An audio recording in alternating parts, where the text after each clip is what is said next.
धन्यवाद आकांक्षा। तो इंदौर की जब बात होती है विकास के लिए, एक एक जगह पर आप जाएंगे तो आपको इंदौर में विकास दिखेगा, और यही एक बड़ी वजह है कि इंदौर आपके जहन में जब आता है तो बहुत सारी चीज़ें आपके दिमाग में आती हैं, और आज उन्हीं का यहाँ पर एक हम तस्वीर देखेंगे। उन्हें कैसे अपनाया है इंदौर वासियों ने, ये जानने की कोशिश करेंगे, और इंदौर लगातार प्रगति के पथ पर कैसे आगे बढ़ रहा है वो आज इस मंच से हम चर्चा करेंगे। तो चर्चा की शुरुआत करते हैं। बहुत स्वागत है आप दोनों का, क्योंकि मैं सबसे पहले जहाँ साहब आपके पास आ रहा हूँ, क्योंकि हमने देखा कि आपने कोरोना काल में किस तरीके से चीज़ों को समझा, देखा और फिर उस पर काम किया। अभी तक की जो तस्वीर आप देखते हैं, अलग अलग हमने देखा है, क्योंकि हर जिले में अलग हालात रहे। विशेष तौर पर इंदौर में अगर बात करें तो कोरोना के लिए क्या आपने काम किया और किस तरीके से उसे हैंडल किया? सबसे पहले कहने से पहले आपको धन्यवाद, और जिन मध्य प्रदेश को जिसने इसका मौका दिया, और नंबर 2 डॉक्टर विनोद भंडारी जिन्होंने इसके लिए, इस काम के लिए चुना। मेरा 2 चीज़ कहना है। जब भी आप किसी काम को करते हो तो फुल डेडिकेशन से करें। पेशेंट को जब भी आप देखते हो तो आपको ये समझना चाहिए, यदि आपके परिवार का कोई सदस्य हो तो जैसे किया जाए वैसे ही करें। और ये स्लोगन हम लोगों के जहन में डॉक्टर विनोद भंडारी का दिया हुआ है।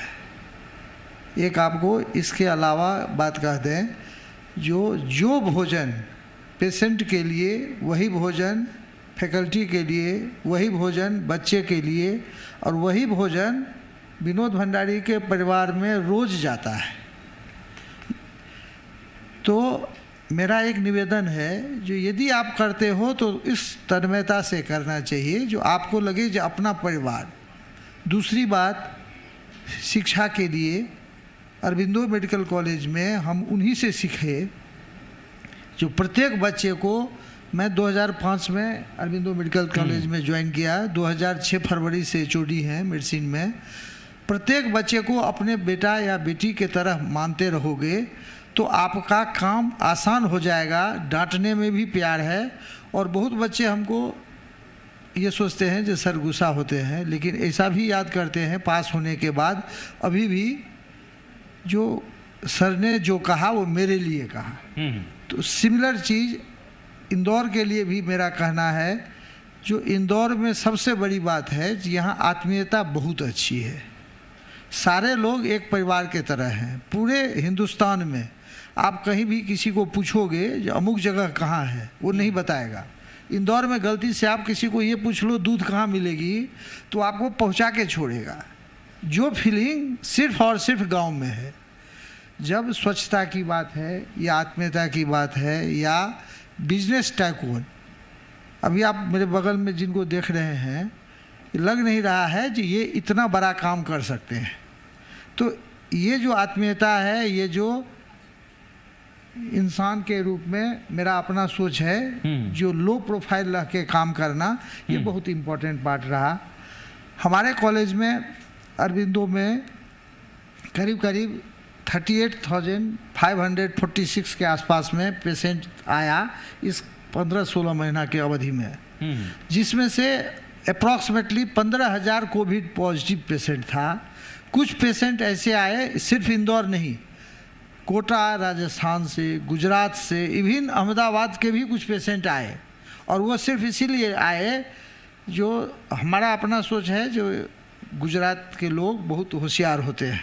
पटेल साहब हैं, हो सकता है इससे माने नहीं माने, लेकिन उन्होंने पहला बात देखा हम, जो चूँकि पॉकेट फ्रेंडली है इसीलिए वो यहाँ आए, ऐसा नहीं है जो सिर्फ इसी के लिए आए। दूसरी बात, सुपर स्पेशलिटी में भी लोग बहुत गए, बहुत अच्छा इलाज हुआ। सामने में बड़े बड़े लोग बैठे हुए हैं, तो फिर सबका नाम नहीं ले सकते। सर हमसे बहुत सीनियर इंसान हैं, बहुत मेहनत करते हैं, बहुत सारा काम करते हैं, इसीलिए हम नाम नहीं लेना चाहेंगे, सर आएंगे ही। तो मेरा एक चीज़ है, जो ये फीलिंग यहाँ पर सर सबसे अच्छा है। और तीसरी बात, जो फ्यूचर को भी देखना चाहिए।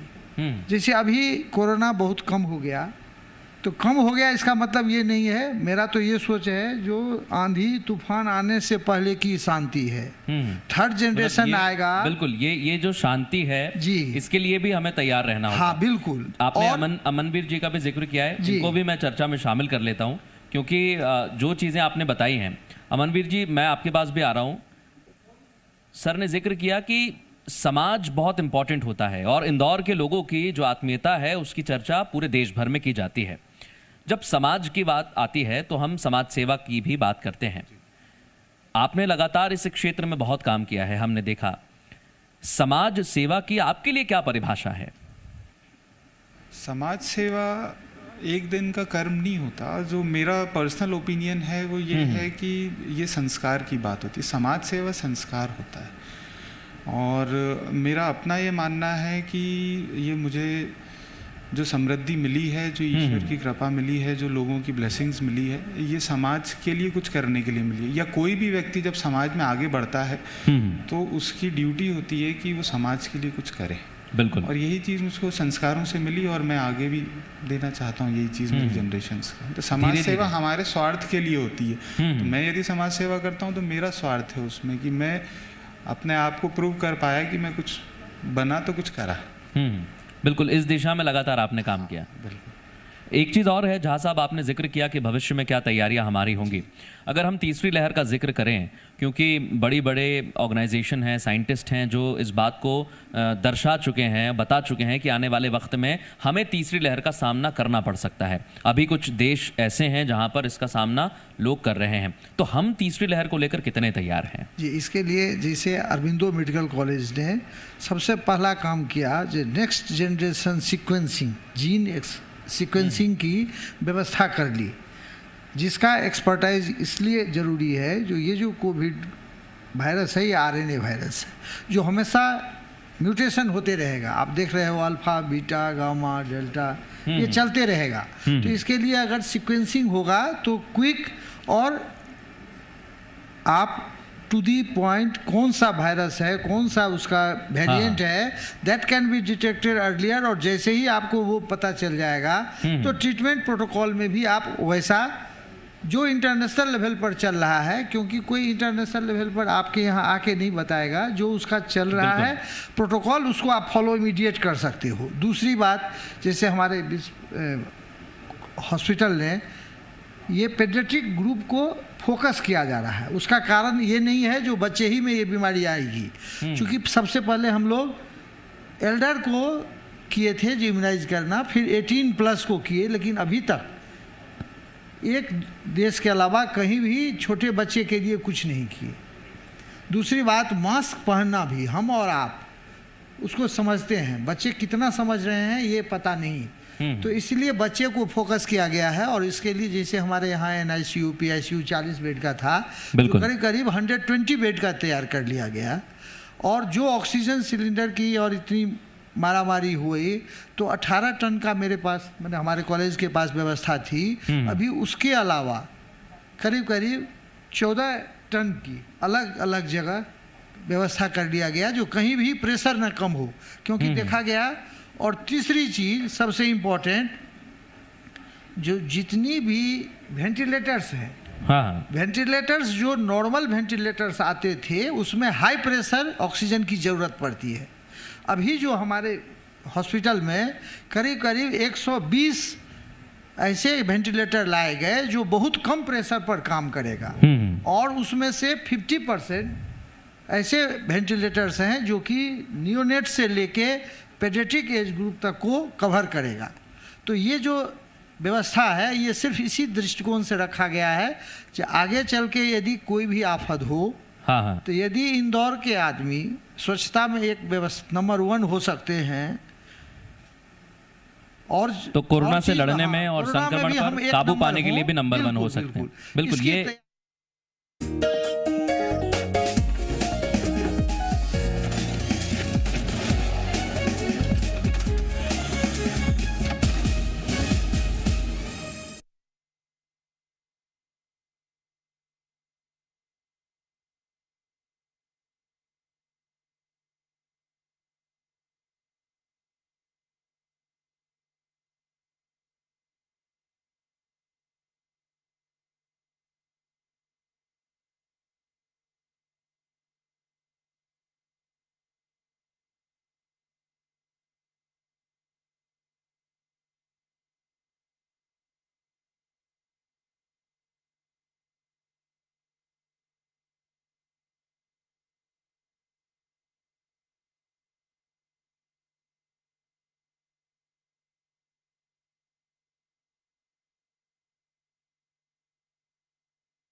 के आसपास देखें तो पर्यटन के क्षेत्र में काफ़ी ज़्यादा ऐसी प्लेसेस हैं जहाँ पर लोग विजिट करते हैं, बहुत सारी ऐसी जगह हैं जहाँ लोग देखना चाहते हैं, दार्शनिक जगह हैं। तो आपको क्या लगता है और ज़्यादा विकास वहाँ पर होना चाहिए? हाँ, वो सर्किट अगर बन जाएगा तो लोगों को ये रहेगा कि भाई इस डिवीज़न का ये सर्किट है, तो उनको एक तो जानकारी आसानी से मिलेगी, ट्रैवल टाइम बचेगा और वो कम समय में ज़्यादा जगहों को एक्सप्लोर कर पाएंगे। बिल्कुल, ये एक तस्वीर हमने मध्य प्रदेश में देखी है कि अगर आप पर्यटन की बात करेंगे तो बहुत सारी ऐसी जगह हैं जो लोगों ने घूमी नहीं हैं, तो मध्य प्रदेश में अगर ऐसा काम होगा तो इससे रोजगार की भी बहुत ज़्यादा संभावनाएं होंगी। समृद्ध प्रदेश है ये। बिल्कुल, समृद्ध प्रदेश और समृद्धि की तरफ आगे बढ़ेगा। इसी समृद्धि का अगर जिक्र करेंगे हम तो स्वास्थ्य के क्षेत्र में भी समृद्धि उतनी ही ज़रूरी है, क्योंकि स्वास्थ्य के साथ समृद्धि जुड़ी हुई है और इंग्लिश में कहावत भी हेल्थ इज़ वेल्थ। तो मैं झा साहब आपसे जानना चाहता हूँ, भविष्य की अगर योजनाओं का जिक्र करेंगे तो स्वास्थ्य के क्षेत्र में भविष्य की क्या तैयारी है आपकी? सर, पहली बात तो आपको इसके आंसर देने से पहले मैं ये कहना चाहता हूँ, जो हिंदुस्तान का दिल आपका मध्य प्रदेश है। बिल्कुल। और मध्य प्रदेश का इंदौर करीब करीब सेंट्रली लोकेटेड है, करीब करीब। अब एकदम ज्योमेट्रिकली हम नहीं कह पाएंगे, लेकिन करीब करीब। और ये जो रिफ्लेक्शन इंदौर का देखते हैं रखा उसकी सोच के लिए, दृढ़ निश्चय के मुताबिक। अमनवीर जी, मेरा सवाल उसी से रिलेटेड है, क्योंकि जब कोरोना काल की बात आती है तो तकनीक के अलावा आपको खुद भी मजबूत होना था और अपने व्यापार को भी मजबूत करना था, अपने जो एम्प्लॉयज़ हैं उनको भी मजबूत करना था, तो वो कैसे किया आपने? देखिए, इसमें इंटरनल नीतियाँ तो हमने कई बनाई हैं, कुछ नीतियाँ जो गवर्नमेंट की चल रही थी उनको भी हमने अपनाया, उसका लाभ लिया। वो सारी चीज़ें एक्सप्लेन करने की बजाय मैं आपको क्रक्स बता दूं कि किसी भी, सबसे पहले तो कोरोना में खुद को जीवित रहना चैलेंज, वही ईश्वर की कृपा रही कि उस चुनौती से बाहर आए हम सब। और अब जहाँ तक व्यापार की बात है तो व्यापार को जीवित रखना और व्यापार को आगे बढ़ाने के लिए जो मेरी टीम है, स्टाफ है, वो सपोर्टिव रहे। जो हमारे सहयोगी हैं उनको आप किसी भी रूप में देख लें, बैंकर्स के रूप में देख लें, क्लाइंट्स के रूप में देख लें, इन्वेस्टर्स के रूप में देख लें, या फैमिली मेम्बर्स देख लें, या जो मेरे वेल विशर्स हैं, तो उन सब ने थोड़ा थोड़ा सहयोग सब ने करा और आत्मबल एक दूसरे का सब ने बढ़ाया, बनाए रखा। और हमने व्यापार को उस वक्त नॉर्मलाइज ही ना रखते हुए उसको ग्रोथ भी दी। ये इसके पीछे क्या कोई कारण है, कोई आपके आदर्श भी रहे हैं? It's a very personal question. अगर आदर्श की बात करी जाए तो मेरा ऐसा मानना है कि आदर्श हमेशा वो होते हैं जिनको हम करीब से जानते हों। जिनकी नीतियाँ, रीतियाँ और सारी चीज़ों को हम अच्छे से जानते हों, जिनको हम अच्छे से पहचानते हों, वही हमारे आदर्श हो सकते हैं। तो मेरे आदर्श जो हैं, मेरे को आपने बड़ा अच्छा क्वेश्चन करा और अच्छा लग रहा है बताते हुए कि मेरे आदर्श हैं दिलीप सूर्यवंशी जी, भोपाल से हैं। और जब मैं उनके से मुलाकात करता हूं तो जो उनका तौर तरीका रहता है किसी भी चीज़ को डील करने का, कोई प्रॉब्लम आती है तो वो प्रॉब्लम को और ख़ुद को हमेशा दूर रख कर के डिसीजंस लेते हैं। तो दैट्स व्हाई दिलीप सूर्यवंशी जी जो हैं वो मेरे आइडल हैं। आपने निजी प्रश्न का जिक्र किया, एक और प्रश्न का जिक्र मैं करना चाहता हूँ, क्योंकि जैसा हमने आपके बारे में देखा और पढ़ा, अंग्रेजी भाषा जिस पर कमांड सभी की रहती है, लेकिन आप वेल एजुकेशन के साथ, वेल एजुकेटेड होने के साथ साथ हिंदी भाषा को भी उसी प्राथमिकता के साथ आगे बढ़ाना चाहते हैं। आपका झुकाव भी उस तरफ है, हिंदी की तरफ। हाँ, it's a very personal question. देखिए, दो चीज़ें हैं। यदि हम लैंग्वेज की बात करें, भाषाई ज्ञान की बात करें, तो दो चीज़ होती है सोसाइटी में। और एक लैंग्वेज होती है मास की। अगर मैं कॉरपोरेट वर्ल्ड की बात कर रहा हूँ, कॉरपोरेट सेक्टर की बात कर रहा हूँ, तो दो चीज़ होती है, एक मास की और एक क्लास की। तो इंग्लिश जो है वो मास की लैंग्वेज है कॉरपोरेट वर्ल्ड, और हिंदी जो है वो क्लास की है। ये मेरा पर्सनल ओपिनियन है, ये मैं किसी को ये नहीं कह रहा हूँ। और इसके पीछे मैं सारा काम जब इंग्लिश में होता था, ऑफिस में भी, सब जगह, तो मेरा हिंदी की तरफ झुकाव क्यों हुआ, इसके पीछे की एक छोटी सी मेरी फैमिली की इंसिडेंस है। हुआ क्या कि हम लोग यही लॉकडाउन के पहले या उसी वक्त की बात है शायद, तो वो घर में बच्चे और बड़े सब इकट्ठे थे, तो एक दमशरास करके गेम होता है। तो वो उसमें क्या होता है कि आपको एक्ट करना होता है, कोई मूवी का नाम दे देते हैं, तो बड़े अलग हो गए, बच्चे अलग हो गए। तो उन्होंने ये कहा कि कोई भी नाम बताना होता है तो वो आए, तो हमको सिखाया कि भाई वो इंग्लिश के लिए ऐसा और हिंदी के लिए ऐसा। तो मैंने कहा यार तुम कभी ऐसा करना कि यार आंटी के लिए ऐसा, मम्मी के लिए ऐसा कभी करते हो क्या? तो बात यही हुई, फिर वो बात दिल को छू गई कि भाई हिंदी के लिए इस तरह से क्यों। तो फिर हमने ये कहा कि भाई वो इंग्लिश के लिए ऐसा और हिंदी के लिए ऐसा। अच्छा तो वो तो बात तो यहाँ से फिर मैंने कहा कि इसको हमको सम्मान देना चाहिए। माँ को माँ का सम्मान मिले, मौसी को मौसी का मिले। हाँ बिल्कुल। और भाषाई ज्ञान अगर आपका है और अगर भाषा पर आपका जैसा आपने कहा कि कमांड होना चाहिए जी, भाषा पर अगर आप उसी हिसाब से काम करेंगे तो आपको कुछ ना कुछ ज़रूर देती है, चाहे वो हिंदी हो या अंग्रेज़ी हो। तो जिस भी भाषा का आप प्रयोग करें वो उसी तन्मयता के साथ करें, उसी तल्लीनता के साथ करें, ताकि आपको आगे चलकर वो कुछ ना कुछ दे। और इसी रफ्तार के साथ भी आपने भी काम किया, क्योंकि आपने भी कहा कि स्वयं के लिए भी काम करना बहुत ज़रूरी है, स्वयं पर काम करना बहुत ज़रूरी है। कोरोना काल में भी आपने बहुत काम किया। अभी आप कैसे देखते हैं मध्य प्रदेश को, क्योंकि अभी आपने इंदौर का जिक्र किया, टेक्नोलॉजी का जिक्र किया, अगर मैं पूरे मध्य प्रदेश की बात करूं तो आने वाले समय में आप कैसे देखते हैं इसे? सर मेरा तो फिर दोबारा यही कहना होगा, यदि आप आगे बढ़ के करोगे तो अपेक्षाएं कम हो जाएगी। यदि इंदौर करेगा तो इंदौर को फॉलो पूरा मध्य प्रदेश करेगा, मध्य प्रदेश करेगा पूरा हिंदुस्तान करेगा। और हमेशा आपको स्वयं को आगे होके, चाहे वो इलाज के लिए हो, पढ़ाई के लिए हो, सामाजिक कर्तव्य के लिए हो, टूरिज्म के लिए हो, बिजनेस क्लास के लिए हो, इसको देखना चाहिए। अभी आप सर से पूछ रहे थे तो हम आपको 1 मिनट का रतन टाटा का जो सब जानते हैं उनकी कहानी पढ़ी इसी कोरोना काल में। जी ये साल जीने का साल है। जब आप स्नान करते हो समुद्र में तो खड़े होकर स्नान नहीं करते हो, खड़े होकर अगर समुद्र में स्नान करोगे तो गिर जाओगे। बैठ के स्नान किया जाता है, जैसे ही लहर को देखो बैठ जाओ। ये अभी कोरोना काल लहर के तरह है, इसमें आप अपने आप को बचाने का कोशिश करें, इसमें बढ़ाने का कोशिश नहीं करें। जो आपके पास व्यवस्था है उसमें जीना सीखें। एक समय अपने यहाँ के डीएम कहा जो सब्जी फल नहीं मिलेगा, टोटल लॉकडाउन हो गया। लोगों को लगा अरे डायबिटीज़ वाले हैं कैसे नहीं खाएंगे।